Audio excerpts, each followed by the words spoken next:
എവിടെയാണ്? കാസർഗോഡ് കുണിയ എന്ന് പറയുന്ന സ്ഥലത്ത് ഏകദേശം ഒരു 25 ലക്ഷത്തിലധികം ആളുകൾ ഒരേ സമയം ഇങ്ങനെ ഒരുമിച്ച് കൂടും. ആ സമയത്ത് മഹാനായ സയ്യിദുൽ ഉലമയുടെ ഒരു പ്രാർത്ഥന ഉണ്ടാകും.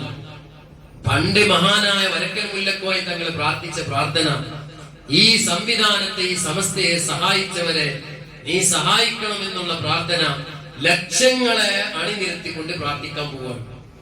അപ്പം സമസ്ത നമ്മളോട് ചോദിച്ചു, തമിഴ്നാട്ടിൽ വിദ്യാഭ്യാസ പദ്ധതി ഉണ്ടാക്കണം, മറ്റുള്ള സംസ്ഥാനങ്ങളിൽ ഉണ്ടാക്കണം, വില്ലേജുകൾ ഉണ്ടാക്കേണ്ടതുണ്ട്. ഇങ്ങനെ കോടിക്കണക്കിന് രൂപയുടെ ചെലവ് അതിലേക്ക് വരുന്നുണ്ട്. അതുകൊണ്ട് നിങ്ങൾ സഹായിക്കണം എന്ന് പറഞ്ഞു.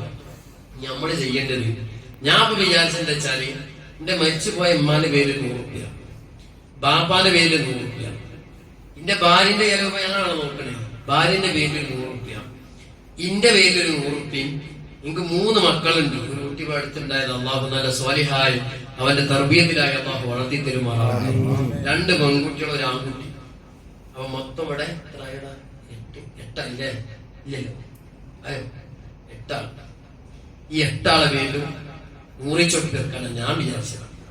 ഇനി നിങ്ങളെങ്ങനെ നിങ്ങൾക്ക് ഇഷ്ടമുള്ള രൂപത്തിൽ വിചാരിക്കും. ഇത് വെറുതാവെന്ന് വിചാരിക്കുക. ഞമ്മക്കൊക്കെ ഒരു തോന്നലുണ്ടാവും, നമ്മളെ നാട്ടുകാരുണ്ടായതുകൊണ്ട് അപ്പൊ ഇവിടെ മദ്രസ ഉണ്ടായത്, നാട്ടുകാരുണ്ടായിട്ടാണ് പള്ളി ഉണ്ടായത്. അങ്ങനെ ഒരു വാദം നമുക്ക് ഉണ്ടെങ്കിൽ ഇപ്പം ടിക്കറ്റിന്റെ വക ഫ്രീ.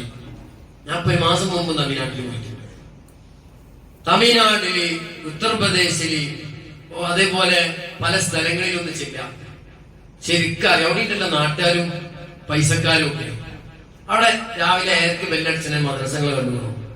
കറക്റ്റ് സിലബസിലോടുന്ന ഒരു 9 ആവുമ്പോ സലാത്തൊക്കെ ചെല്ലുന്ന ഒരു സംവിധാനം ഉണ്ടാവില്ല. അവിടെ ഇതേപോലത്തെ മഹല്ല് സംവിധാനങ്ങളിൽ, മഹല്ലിലുള്ള ഈ കൂട്ടായ ഐക്യങ്ങളിൽ ഇതൊക്കെ നിങ്ങൾ കണ്ടിട്ടുണ്ടോ? ഉണ്ടാവില്ല. ഇപ്പൊ ഈ ഇരിക്കണ ഓരോ കുട്ടിക്കും ഫാത്തിഹ സൂറത്ത് കാണാതെ കിട്ടും, അത്തഹിയ്യാത്ത് കിട്ടും. ഈ എല്ലാ കുട്ടിയും നമ്മളെ പിന്നെ സിദ്ധ്യാഖാന്റെ മോനെ, ചെറിയ കുട്ടിയാണ്, മോനക്ക് വരെ കിട്ടൂലേ? അത്തഹിയ്യാത്ത് കിട്ടൂലേ? കിട്ടൂലേ? കിട്ടും. അൽഹംദുലില്ലാഹ്. ഇവരൊക്കെ കിട്ടും. എന്റെ കാരണം ഇവിടെ നാട്ടുകാരുണ്ടായതുകൊണ്ടല്ല.